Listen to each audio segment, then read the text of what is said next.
세상을 살아가다 보면 다양한 일들을 만나게 됩니다. 어려운 일을 겪을 때마다 사람들은 항상 생각을 하죠. 이 일을 피할 수 없었을까?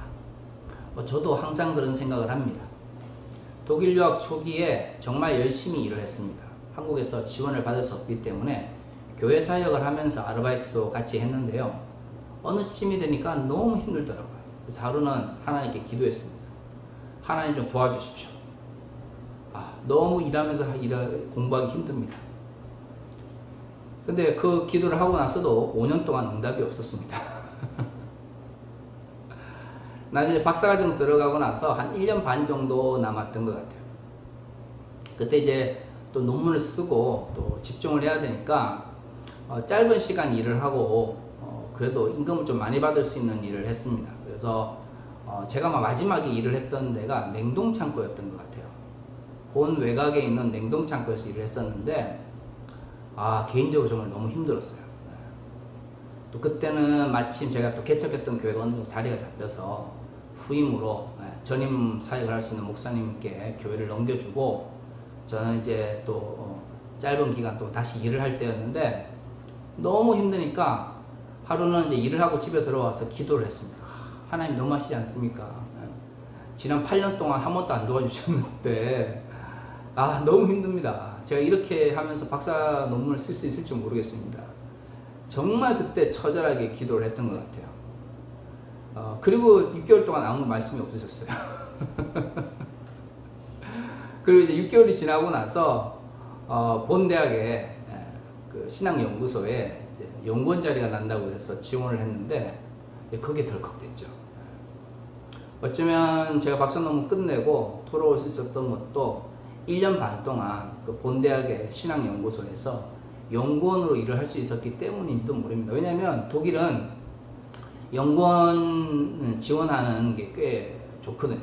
경제적 측면에서나 또 여러 여건에 있어서.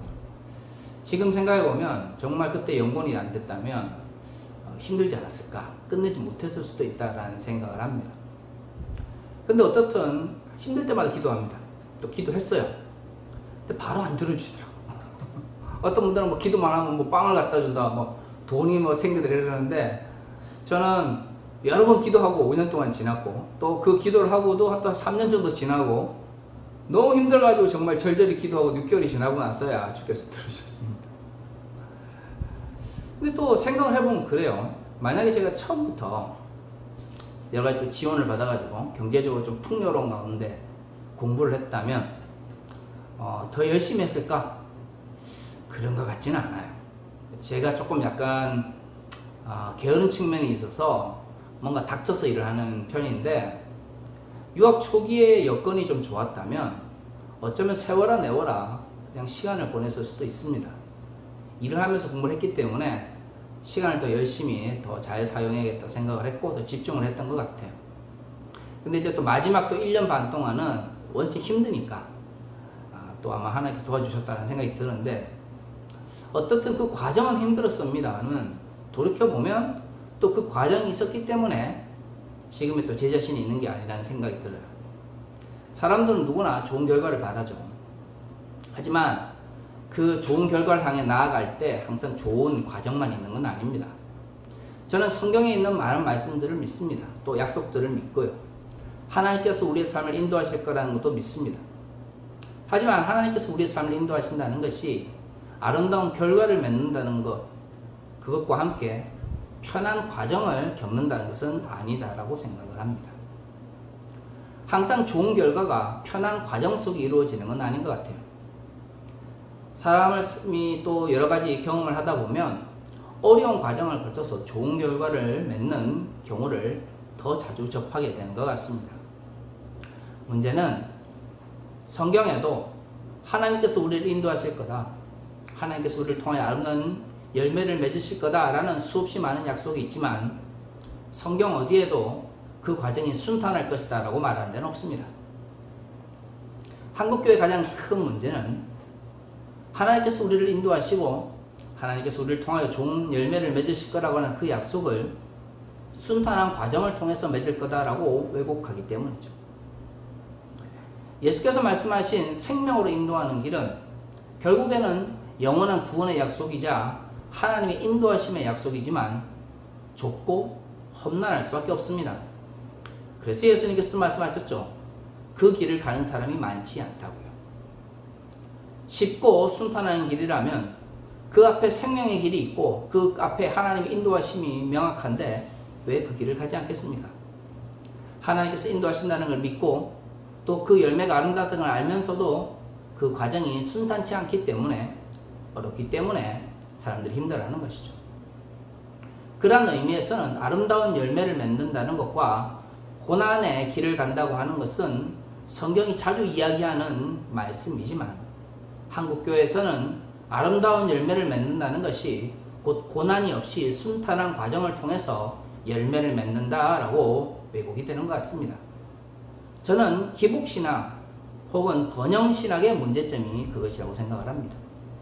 하나님께서 우리를 인도하신다는 약속을 믿지 못해서나 아니면 하나님께서 우리를 통해 아름다운 열매를 맺으실 거라는 것을 믿지 못해서가 아니라 그 과정이 고난이고 그 과정이 순탄치 않다는 것을 성경은 여러분이 이야기하고 있는데도 한국의 많은 그리스도인들이 오로지 복을 받고자 하는 그 마음 그리고 편안하게 모든 것을 얻고자 하는 마음 때문에 하나님의 약속의 말씀보다 그 과정 가운데 얻어지는 그 기쁨이나 아니면 순간적인 이익에 또는 짧은 이익에 더 집착을 하는 것이 아닌가라는 생각을 합니다. 오늘 우리가 읽은 바울의 3차 전도 여행의 과정을 봅시다. 그가 죄인이 되어 로마로 끌려가고 있습니다. 이탈리아로 가기 위해서 배를 탔는데요. 배를 타기 전에 바울이 지금 이 기간에는 배가 항해하에 좋지 않으니까 섬에 머물렀다가 출발하면 좋겠다라고 이야기를 했지만 당시 바다 경험이 많은 선장과 선원들이 무리를 해서 항해를 하다가 오늘 우리가 읽은 성경의 말씀처럼 폭풍을 만나 어려움을 겪게 됩니다. 재밌는 것은 오늘 우리가 읽은 본문의 말씀처럼 바울이 하나님의 계시를 받아서 우리가 배는 파산을 당할지라도 사람들의 생명은 아무런 문제가 없을 거다라는 하나님의 약속을 받았다라는 거죠. 그런데 이 배가 출발하기 전에 바울에게 천사가 내려와 이 계시를 알려줬다면 얼마나 좋았을까요? 우리는 알고 있습니다. 지난주에 읽은 것처럼 바울은 항해하기 좋지 못한 기간이기 때문에 여기서 쉬어가자라고 이야기했지만 선장과 선원들이 고집을 부렸죠. 근데 바울이 그 이야기를 할 때에는 하나님께서 그에게 항해를 하지 말라라고 말씀하셨다는 기록이 없습니다. 하나님께서 항해하지 말 것을 이야기했음에도 불구하고 무리에게 간 것인지 아니면 바울이 일반적으로 알고 있는 지식에 의해서 항해를 하지 말자라고 말한 것인지 사도행전의 기록을 통해서는 알 수가 없죠.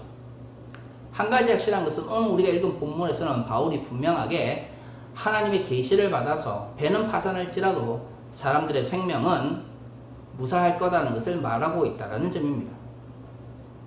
그리고 그 말씀대로 이루어집니다. 사실 하나님께서 천사를 통해서 배는 파산하더라도 생명에는 무리가 없을 거라는 말씀을 해주셨다면 아예 떠날 때부터 바울에게 나타나 강한 계시를 보여주거나 아니면 선장과 선원들에게 경고를 했으면 얼마나 좋았을까요?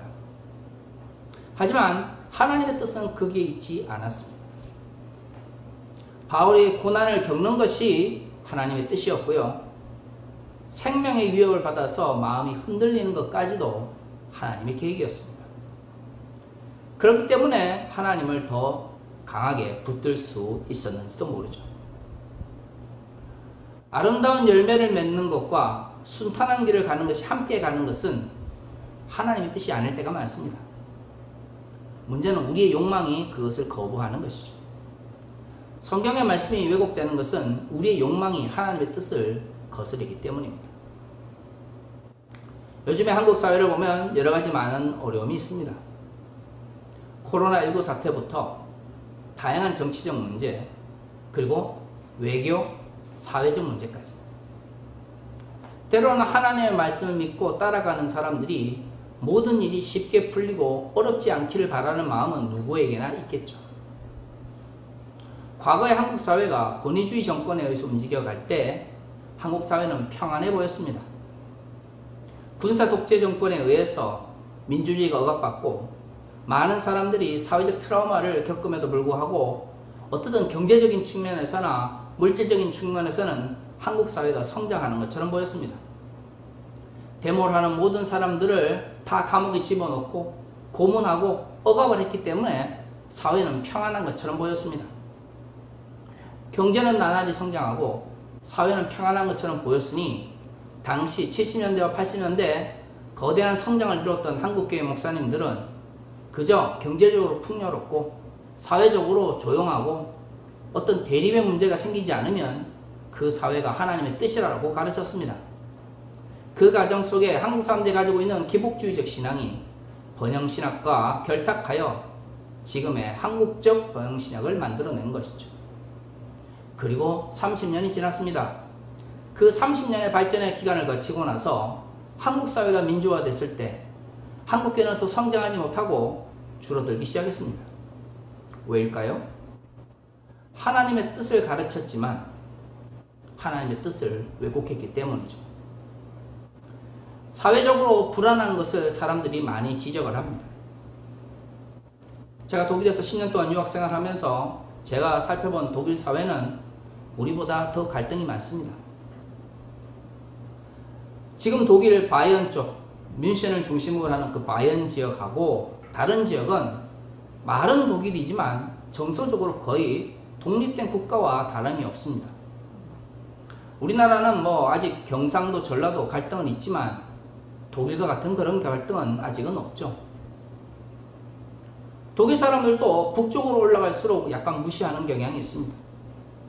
과거 라인강의 기적을 이루었던 노드란-베스팔렌 쪽, 즉 서쪽 지역 사람들은 아직도 통독 이후 몇십 년이 지났음에도 불구하고 여전히 동독 사람들에 대한 좋지 못한 인식들이 있습니다. 하지만 우리는 독일 사회를 가르치면서 갈등이 심해서 불안해서 민주주의가 쇠퇴하고 있다, 도태하고 있다라고 말하지 않는 것이죠. 민주주의는 원래 시끄러운 겁니다. 자유롭게 자신의 의사를 표현할 수 있는 나라에서 5천만 명이 살면 5천만 명이 각각 다른 목소리를 낼 수밖에 없고 1억 명이 살면 1억 명이 각각 다른 목소리를 낼 수밖에 없습니다.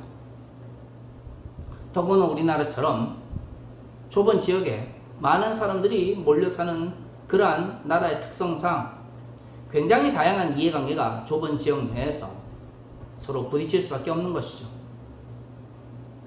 독일은 우리보다 땅이 3배 크고요. 인구는 1.5배밖에 안 됩니다. 그럼에도 불구하고 항상 여러 가지 불안과 갈등의 요소는 있죠.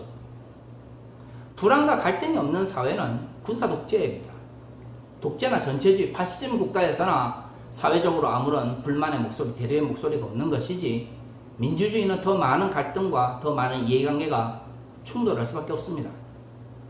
그렇기 때문에 저는 갈등하고 불안하고 대립하는 모습을 보면서 한국 사회가 뭔가 후퇴하고 있다라고 말하는 사람들을 보고 있으면 정말 이해가 안 되는 게 그 사람들이 정말 민주주의를 제대로 안다면, 아니 자유주의적 정치 철학을 기반으로 한 자유주의 정치 철학을 제대로 안다면 그런 소리를 함부로 못할 것입니다. 우리는 존 로크로부터 존 스튜어트 밀의 발전에 이르기까지 자유주의 정치 철학이 생존권과 생명권에서 시작하여 자유권, 평등권, 시민저항권, 재산권, 그리고 소수자의 목소리를 담아내는 것까지 자유주의 정치 철학의 발전 과정 속에서 형성되었다는 우리는 알 수 있습니다. 조금만 우리가 집중해서 책을 읽고 연구를 하면 그 정도는 누구나 알 수 있죠. 민주주의란 자유를 이야기할 수 있을 때에는 자신의 견해를 자유롭게 이야기할 수 있다는 걸 의미합니다. 그렇기 때문에 극우적인 정치 세력을 그리고 정치 이데올로기에 물든 사람들도 아무런 처벌을 받지 않은 상태에서 자유롭게 자신의 이야기를 말할 수 있는 것이 대한민국인 것이죠. 갈등이 있기 때문에, 불안 요소가 있기 때문에 민주주의가 도태되었다라고 말을 하거나 나의 목소리가 지금 주류적인 정치 집단에 의해서 받아들이지 않기 때문에 독재라고 말하는 것은 자유가 뭔지 민주주의가 뭔지 모르는 사람들이 하는 헛소리입니다. 저는 이번 박원순 시장의 죽음을 보면서도 그런 생각을 했습니다. 한국 사회는 양극단이 존재합니다. 그가 죽었지만 성추행의 문제와는 아무런 관계가 없다고 믿는 사람도 분명히 있습니다. 그의 죽음이 성추행을 증명하는 것이다 라고 믿는 사람도 있습니다. 민주주의는 무엇인가요? 아직 총체적인 진실이 밝혀지지 않은 입장에서 자신의 생각을 표현할 수 있는 것이 민주주의입니다. 단, 성추행의 피해자가 존재하는 상황 속에서 공감 능력을 가지고 있는 사람이라면 피해자에게 2차 가해를 가하는 용어나 언어 표현은 조심해야 될 것입니다. 하지만 그렇다고 해서 일방적으로 무엇이 진실인지 모르는 사람들이 자신들의 의견을 무조건 토로한다고 해서 그것이 무조건 이상하다라고 말하는 것은 저는 아니다라고 생각을 합니다. 총체적 진실이 왜 밝혀져야 될까요? 그래야 박원순 시장을 지지하는 사람이나 아니면 박원순 시장에 의해서 피해를 입은 피해자라도 그 진실이 밝혀짐으로써 서로를 이해하고 이 문제가 다시금 발생하지 않도록 우리가 사회적 차원에서 조치를 취할 수 있기 때문입니다. 지금은 무엇이 진실인지 어디까지가 사람들의 해석인지 알 수 없는 상태에서 온갖 루머와 온갖 거짓과 온갖 가짜 뉴스들이 돌아다닙니다. 사람들은 자신이 믿고 싶고 그리고 듣고 싶은 목소리들만 선별하여 그것을 더 증폭시키고 또 그것을 통해서 자신의 의견을 관철시키려고 합니다.